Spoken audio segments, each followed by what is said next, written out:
මිනිසුන් අහිමිවීම මිනිසුන් අතුරුදහන් වීම පිළිබඳව අපේ සමාජයට විශාල කම්පනයක් සහිත ඉතිහාසයක් තිබෙනවා.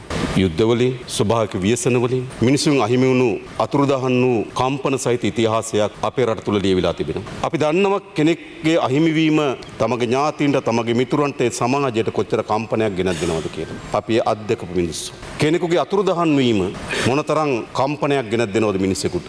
සාමාන්‍යයෙන් කෙනෙක් අතුරුදහන් වූාට පසුව තමන්ගේ දෙමව්පිය ඥාතීන් කිසිසේත්ම ඔහු මිය ගියා යයි කියලා පිළිගන්න සූදානම් නැහැ. අවුරුදු ගණනාවක් නැවතේවි කියන බලාපොරොත්තුවෙන් ජීවත් වෙනවා. ඒක තමයි අතුරුදහන් වූ වේදනාව. දරුවා නම් දෙමව්පිය කල්පනා කරනවා කොතනක හරි තමන්ගේ ජීවිතේ බේරගෙන නැවත තමන්ගේ දැස් ඉදිරිපිට ඒවි කියලා. දෙමව්පියන් නම් අතුරුදහන් වී තිබෙන දරුවෝ කල්පනා කරනවා කුමක් හෝ හාස් කර්මයකින් තමන්ගේ දෙමව්පිය තමන් ඉදිරියට පෙනත් ගෙනත් දේවි කියලා. දශක ගණනාවක් වසර ගණනාවක් මේ අතුරුදහන් වූවන්ගේ කම්පණයෙන් පුරවැසියන් ජීවත් වෙනවා. පෞද්ගලික ගත්තොත් මටත් එහෙම අත්දැකීමක් තිබෙනවා. අතුරුදහන් වීම මොනතරම් පවුලකට ඥාතීන්ට මිතුරන්ට කම්පනයක් ගෙනත් දෙනවද? ඒ නිසා මේ මොහොතේදී තමන්ගේ ඥාතීන් මිතුරන් අහිමිවීමේ වේදනාව සහිතව කම්පණයෙන් ජීවත් වෙන පිරිසක් ඉන්නවා. තමන්ගේ දරුවන් ඥාතීන් අතුරුදහන් වූ මේ වේදනාව මත දැස් අල්වාගෙන පස් ඇතුලේ පස් කුහර හාරහාර ජීවත් වෙන පිරිසක් ඉන්නවා. මම මෙතන රටක් හැටියට සමාජයක් හැටියට අපි පළමු කොටම ඒ සිළු දෙනට අපේ සංවේගය ප්‍රකාශයට පත් කළ යුතුයි. මා වුන්ට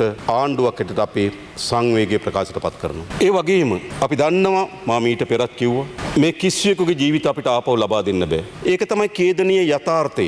අපිට ජීවිත ලබා දෙන්න බෑ. හැබැයි ආණ්ඩුවක් හැටියට පුරවැසියන් හැටියට අපිට තිබෙන වගකීම මොකද්ද? ඒ ජීවිතේ ලබා දෙන්න වේදනාකාරී යථාර්ථය වුවත් අපේ අපේක්ෂාව බවට පත් විය යුතු වන්නේ ජීවත් වෙන අයට මේ තිබෙන රට වඩාත් සුදුසු ගුණාංග වලින් පිරි රාජ්‍යයක් නිර්මාණය කිරීම. ඒ නිසා අපේ ආණ්ඩුව අපි උපරිම ලෙස කැපවී තිබෙනවා. අපේ රටේ ජනතාවට මෙවැනි ඉරණම් අත්වීම වැළැක්වීම සඳහා ක්‍රියාමාර්ග ගැනීමත් මේට වඩා හොඳ රාජ්‍යයක් නිර්මාණය කිරීම සඳහා උපරිම වෙහෙස මහන්සියෙන් කටයුතු කරන්න අපි ලෑස්ති. ඒ අපි වෙත පවරාගත් වගකීමක් අත්හැර නොහැකි හෘදයාංගම බැඳීමක් කියලා මා කල්පනා කරනවා.